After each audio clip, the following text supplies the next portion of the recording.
vielen lieben Dank, dass ihr hier seid. Ich glaube, ihr wisst, dass das auf Anregung der russischen Community heute entstanden ist. Dobry večer nach Russland. Ich habe alle informiert.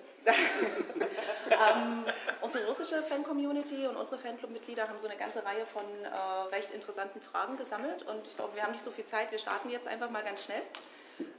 Die letzte Instanz feiert ja heute ihr 20-jähriges Jubiläum. Und ihr seid ja als Band auch nicht so unwesentlich viel jünger. Was soll denn Detail? Sag als Band, ja. Ja. Ansonsten, ja. Wie bewertet ihr denn euren Erfolg über die letzten Jahre? Und gibt es so Episoden, die ihr gern nochmal wiederholen würdet? Also die letzten 8 Jahre. War ziemlich locker. Sehr entspannt auf jeden Fall. Kein Stress. Will mal irgendjemand antworten? Die letzten Jahre waren ja bei uns eher so, dass wir uns ja nie aufgelöst haben, aber auch kein neues Album rausgebracht haben und ja, so ganz locker jetzt ein paar Festivals jedes Jahr spielen. Und das ist auch eine schöne Sache so. Aber sagen wir mal, bis 2010 hätte es schlechter laufen können. Ja. Also es gibt viele Bands, bei denen es schlechter lief. Es gibt auch viele, bei denen es besser lief. Aber ich glaube, mehr, bei denen es schlechter lief. Insofern können wir ganz froh sein. Aber bis 2010 war auch ein bisschen stressiger. Auf jeden Fall. Ja, Ja. Es läuft immer noch. Die Gagen steigen lustigerweise, obwohl ja nichts passiert. An der Inflation. Ja. Ach so. Da sind wir natürlich bei der ganz obligatorischen Frage, wie es mit euch weitergeht. Uns ganz viele unserer Fans haben natürlich gefragt, wird es ein neues Album geben, geht ihr wieder auf Tour, gibt es eine Hoffnungsschimmer, mehr von euch zu hören in Zukunft? Wir gucken alle mich an. Spur geht erst wieder, wenn wir ein neues Album draußen haben. Gutes Stichwort. Das haben wir irgendwie einmal gemacht, und, also ohne neues Album eine Tour gespielt und das ist irgendwie komisch. Da sind natürlich auch unsere Fans gekommen, aber das macht doch mehr Sinn mit einer neuen Veröffentlichung. Gut, neues Album, gutes Stichwort. Gerüchte besagen, dass es ja durchaus unveröffentlichte Songs gibt oder unfertige Songs gibt. Echt? Ja, die letzten 5 Alben.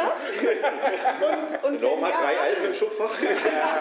Micha 1. Wenn ja, ist halt natürlich die Frage, ob gerade daran weitergearbeitet wird oder befindet sich das noch im Kreativprozess oder ist das in Warteschleife? Eigentlich, nee, da gibt es im Moment keine weiteren Bemühungen, neues Album zu schreiben.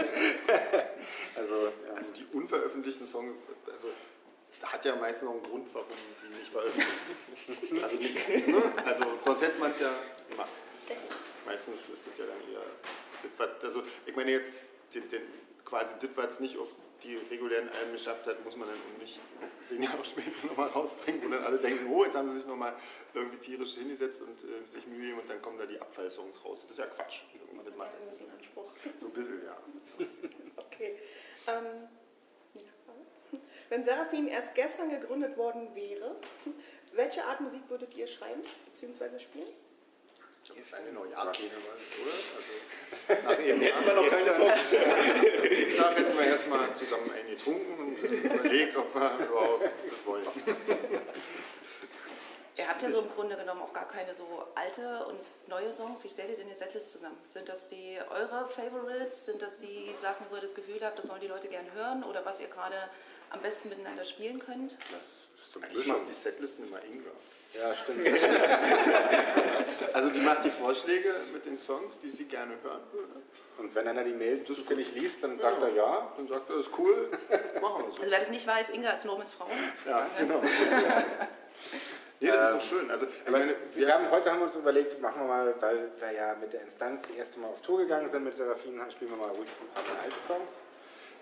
Ansonsten gibt es halt ein paar Songs, die man halt schon spielt, weil die halt irgendwie dann Singles waren oder Hits waren. Ansonsten spielen wir halt, wofür wir gerade Lust haben. Oder wenn wir mal einen lange nicht gespielt haben, spielen wir nochmal wieder. Außerdem haben wir ja schon einen Erfahrungswert, welche Songs funktionieren live gut und welche nicht so richtig. Und danach, das geht schon auch. Also wir haben auch mal ein paar gespielt, die wir gar nicht so oft spielen können. Und das war ja, das hat ganz gut funktioniert. und zwar beim Fanclub-Event zum Beispiel. Genau. Ja, manchmal ist der Weg, ne? 5 Jahre nicht antasten an den Song, dann spielt man wieder und plötzlich funktioniert. Ihr spielt doch Indoor, ihr dürft dort alle Regenlieder spielen, ne? Das stimmt irgendein Rohrbohr, so Scheiße. So, was sich unsere Fans, gerade die Shadowplay-Fans, wünschen würden, wäre, dass ihr statt des neuen Albums vielleicht einfach mal so 1, 2 Songs aufnehmen, die ihr vielleicht im Rahmen des Shadowplay-Fanzines als Gimmick beisteuern würdet. Könntet ihr euch sowas vorstellen? Muss man ja erstmal schreiben. Also, Ja. Also vorstellen kann man sich ja viele. Ja. Da müsst ihr vielleicht gar nicht so viel schreiben, weil die nächste Frage war, ob man nicht einfach mal eure Cover auf eine CD bringen könnte. Ihr habt ja jede Menge Sachen gecovert, Mr. Brightside und Stella Maris und... Es ist halt immer so ein bisschen schwierig, mit Cover-Songs auf CD zu bringen, weil dann bei der entsprechenden Version muss man halt immer eine Freigabe von dem entsprechenden Verlag haben. Das ist halt irgendwie, kannst du vielleicht eher was dazu sagen? Ja, wenn es ein Cover ist, nicht. Also, wenn dann muss man es aber eins zu eins beschreiben. Nur wenn man es nur in Deutschland bearbeitet, wenn man es ändert und so weiter. Was? Also das gilt ja auch nur in Deutschland, oder? Also das ist dann also quasi eine nationale Veröffentlichung. Nein, auch schon in Deutschland. Naja, wie auch immer, also auf jeden Fall. Würde schon gehen. Ja. Würde gehen. Würde gehen. Würde gehen. Super. Also wir machen das. Machen wir. Super. Und darf hier einigen Fans sein, dass ihr ja in Werneuchen I Don't Want You In Here nicht spielen konnte, ne? Wenn ich mich da noch richtig dran erinnere. Da konnten wir einen nicht spielen, Ja, genau, aber noch mehr konnten wir spielen. Das war Noch mehr? für uns, Ja, das war uns natürlich auch Das heißt, wir toll. konnten nicht spielen. Bei solchen war doch diese Probe, die wir öffentlich Die Probe, die öffentliche Probe, genau.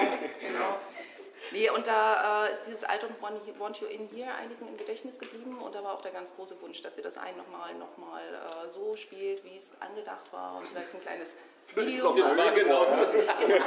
Das war doch so gemeint. Ja, nee, eigentlich wollten wir den nach 2 Takten abbrechen. 3, 4 Mal. Ja, naja, also wie gesagt, wir sind ja da immer offen für so Spaß. Wenn wir gerade beim Shadowplay-Event sind, im Jahr 2019 machen wir wieder ein neues, klar. Klar. Natürlich. Gehe ich jetzt mal aus. Natürlich würden wir uns freuen, wenn ihr da wieder dabei seid. Besteht die Chance dazu, dass ihr dabei seid? Mögliche Termine sind ja schon eventuell in Abstimmung. Ja, das ist gerade in der Abstimmungsphase Genau. quasi. Also am schönsten wäre wieder so ein Doppelkonzert, ne? Dann Ja, wir hatten letztens schon drüber gesprochen irgendwie. Gucken wir mal, was wir da so machen können. Aber das müssen wir auch noch, weil wir haben es in der Zwischenzeit noch gar nicht gesehen, seitdem wir gesprochen haben. Das müssen wir jetzt erstmal besprechen. Siehst du, so läuft das. Weißt du? Genau. Damit ist natürlich auch, geht der Wunsch einher, bei den vielen Fans eine Seraphim Live-DVD anzubieten. Also so richtig produziert, möglicherweise bei einem Konzert. Genau. Das haben wir auch schon lange. Also diese Idee, die schwelt schon, ich glaube, sehr 1800. lange. Und Ja. ich glaube, das hätten wir früher mal machen. Man braucht halt mal so ein richtiges Konzert. Ne? Ja. Zum Beispiel ja, man könnte aber auch so ein schönes Fanclub-Konzert machen, so volle Länge und wir machen eine Live-DVD dazu. Wäre nicht das erste Mal. Dann kommt der Durchbruch. Dann kommt der Durchbruch. Blinddarm. So, eine der ganz häufig genannten Fragen war natürlich, was ihr inzwischen alle musikalisch, privat macht, wie es euch geht. Wir bekommen ja in den letzten Jahren nicht mehr so viel von euch mit. Ich frage einfach mal in die Runde. Also mir geht's gut. Ich darf, ich spreche mal für alle, uns geht's gut. Nee. Ich mache tatsächlich gar nicht mehr so viel Musik, außer dass ich ab und zu mal auf Hochzeiten und auf Kirmesveranstaltungen spiele. Das ist ungefähr 5 bis 10 Jahre zu früh gekommen. Ich habe mir vorgenommen, als junger Musiker mit 40 mache ich nur noch Top 40 Musik. Aber manchmal geht es auch schon mit 30 los. Das war dein Ziel, ja? Ja, Okay. Wenn ihr mal Geld verdient. Ja, Sven macht Solarfeld. Ich weiß nicht, ob ihr es wusstet, aber ja, Danke für die Info. Wir werden Ansonsten geht es mir auch gut. ich mache im Moment auch nicht so wahnsinnig viel. Das sollte sich gerne ändern, aber im Moment habe ich noch nicht so viel zu tun. Und du? Ich spiele immer noch, wie schon ganz, ganz lange, mit Nina Hagen immer noch. Wir werden zusammen alt auch. Ja. Ja. So oder immer so. Aber das mache ich auch schon ewig, das hat sich nicht so viel verändert. Ja, ich schreibe für mich Songs. Ach, da liegen die Alben. Hier bei mir liegen die Alben hier.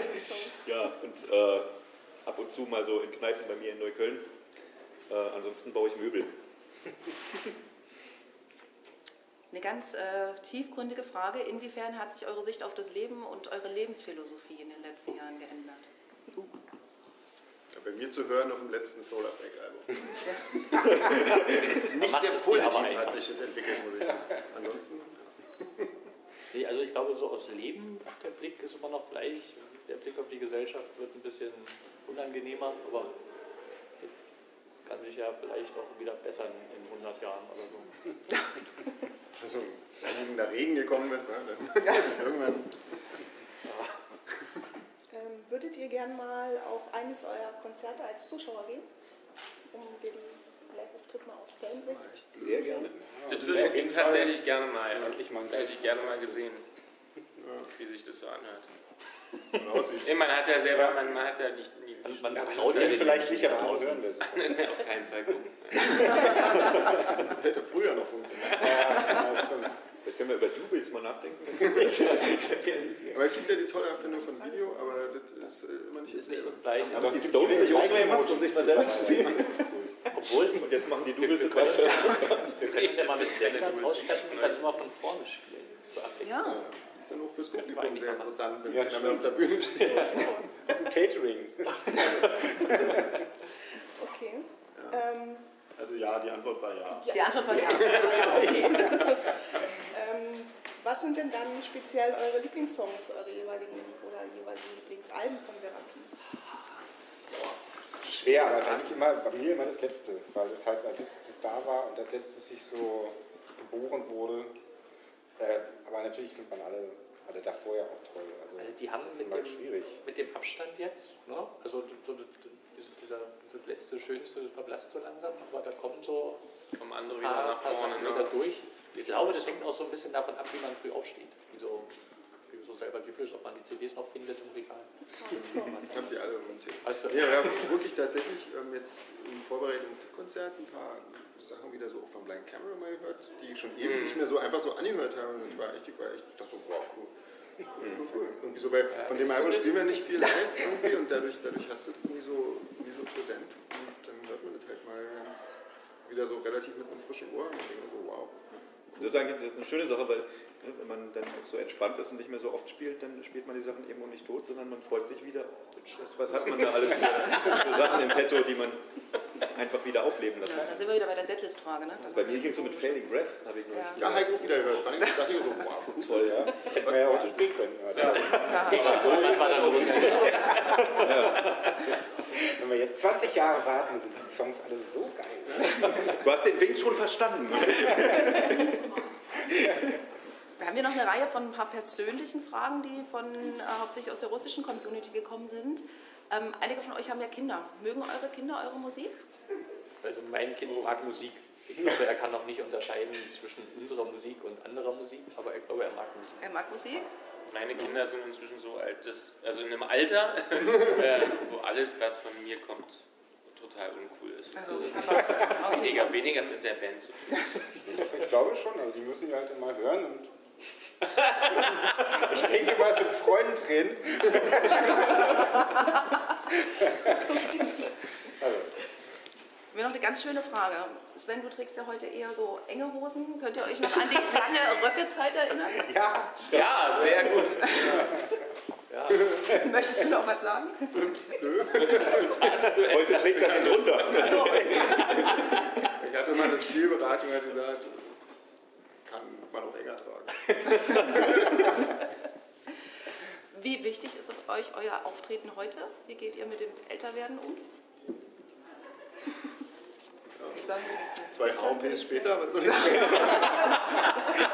Eitelkeit ist quasi gar nicht vorhanden. Wie gehen wir mit dem Älterwerden um? Ja, man wird halt einfach älter, man Aber geht ich damit hab gar nicht letztens- mit um. Ich habe das Mira Luna ist ja aufgezeichnet worden und 2003 ist das erste Mira Luna auch teilweise aufgezeichnet worden. Und du hast den Vergleich gemacht, ja? Und ich dachte, das wäre mal gut, vielleicht könnt ihr das machen, so ein Split-Video. Das würde ich nicht machen. Das würde ich auch nicht machen. Der wird jetzt rausgeschnitten. Und dann kann man raten, was vorher und was nachher ist. Die Wir machen ein ja Gewinnspiel draus. Ja, genau. Genau. Du siehst, es ist ein problematisches Thema. Wir sind uns da noch nicht einig. Okay. Wer von euch ist denn der Pünktlichste? Oder wer kommt immer zu spät? Ich komme immer zu spät. Kommt immer zu spät für die Pünktlichen. Okay. Habt ihr Glücksbringer? sehr, sehr kurze Fragen. Nö. Im Auto. Alle nicht. Im Auto? Im Auto hast du ein Glücksbringer. Zum Was Fahren. Ein Kuschelklos. denn? Nein. Okay. Kann ich nur empfehlen. Kuschelklöße sind die besten Glücksbringer. Und wo ist der dann? Hängt am Spiegel. Der nimmt dir in einem Scheinmoment die Sicht. Das war der Kuschelkurs. Wer weiß, was sonst passiert wäre. So die übliche Frage, habt ihr irgendwelche Anekdoten, lustige Stories, die ihr schon 100-mal erzählt habt, die ihr uns aber gerne nochmal erzählen möchtet? Also damals. Jetzt ist mich ja alles wieder. Ich weiß ja nicht, ob ich möchte, dass ihr das erzählt. Nee, das ist ja die Sachen, die man erzählen könnte, die interessant Kann man ja sind, nicht die erzählt erzählen. man ja nicht. Das ist immer das Blöde daran. Ja. Also zumindest nicht ohne Alkohol. Und das können wir ändern, das kriegen wir hin. Boah, schwierig. Also da gibt es bestimmt ganz viele Sachen. Aber Also, dass wir damals, wenn wir auf Tour waren, haben wir teilweise Sachen mitgefilmt. So, wenn wir, ihr wisst, dass dir mal jemand auf die Hose gekotzt hat. Ich weiß auch noch, wer das war, aber das sage ich jetzt. Das war skurril, ja, das stimmt. Das Ja, und Leben. eine Anekdote, die auch keinem wehtut, ist, dass wir mal ein ausverkauftes Konzert in Berlin hatten und ich in Italien war, in Rom, und dann die Fluggesellschaft plötzlich nicht mehr da war. Nicht mehr da war. Genau. Also ich war in Rom und dann war die Fluggesellschaft nicht mehr da. Und dann haben wir sehr oft telefoniert. Das war wirklich. Ich glaube, ich schaffe es noch. Und wir bauen schon mal für dich auf. Und dann wirklich so, dass wir dann... Ne? Das war die Hölle. Ja, das war keine lustige. Das war gar nicht lustig. Nee. Noch im Nachhinein ist es lustig. Ja, ich krieg immer noch. Scheiß aus, Aber du warst denke. Seitdem trägt er enge Hose. Aber war tatsächlich so, dass diese Fluggesellschaft an dem Tag pleite gegangen ist und wir saßen in diesem Warteraum und irgendwann verkrümelten sich die Mitarbeiter. Wir waren schon vom Check-in. Das Gepäck war schon aufgegeben und alles und dann gingen die plötzlich weg. Und irgendwann nach einer Stunde sind wir suchen gegangen und dann waren alle Counter von denen waren leer, die Computerkabel waren rausgerissen. Und dann sagten Alitalia-Mitarbeiter, das gibt es doch gar nicht mehr, wisst ihr das gar nicht. Und dann sind wir rausgerannt und haben irgendwie den letzten Flug noch gerade so gekriegt und dann hat es gerade noch so geklappt, dass wir ankamen und spielen konnten. Das war gut. Entschuldigung, auch wieder wieder. Und einmal saßen wir fest in einem Mediamarkt mit unserem Bus, weil irgendjemand die Heizung in der Toilette angelassen hatte. Das war der gleiche, der dir auf die Hose gekotzt hat. Nee. Nein? Genau, da musstest du, irgendwo musstest du hin. Ja. Mit dem Zug. Ja. Und jemand hat dich mit dem Zug zum Zug gebracht und der Zug ist nicht gefahren oder der war schon weg. War immer so. Und, genau, dann musstest du wieder zurück und wenn wir nicht in der Tiefgarage festgehangen hätten, dann wären wir ja nicht mehr da gewesen. Ja. Also hat das durchaus Sinn gemacht, alle. Deswegen hatte ich das Licht auch an den lassen. Und es war Winter. Wir alle so in Decken in dem Bus. Die Heizung ging natürlich dann auch nicht mehr. Aber es gab McDonalds-Essen. Es gab McDonalds-Essen. Ach, was du noch alles weißt. Ja. Ganz abschließend noch, gibt es eine Frage, die ihr total gerne mal beantworten würdet, die euch aber nie jemand stellt? Ja, ob wir uns noch an lustige Geschichten erinnern, die uns mal passiert sind. Habt ihr jetzt die Schau, sieht man euch gar nicht an, dass ihr älter geworden seid. Wie macht ihr das? Genau, das wäre die Frage. Sehr schön. So, da die Zeit jetzt leider vorangeschritten ist, nochmal ganz lieben Dank auch im Namen von Shadowplay. Wir können ja momentan nicht so viel über euch berichten, aber wir würden uns natürlich freuen, wenn ihr uns immer Infos gebt, wenn ihr auch mit euren Solo-Projekten was macht. Gebt uns eine Info, wir sind dabei, wir berichten und wir haben jetzt beschlossen, es gibt eine CD. Genau. Ja, es gibt ein ja. Event nächstes Jahr mit euch, DVD. ja, damit ist das ja schon mal DVD, alles. CD, DVD. Nee, in dem Sinne ganz vielen lieben Dank und euch jetzt ganz viel danke Spaß euch. bei eurem Auftritt. Vielen Dank. Dankeschön.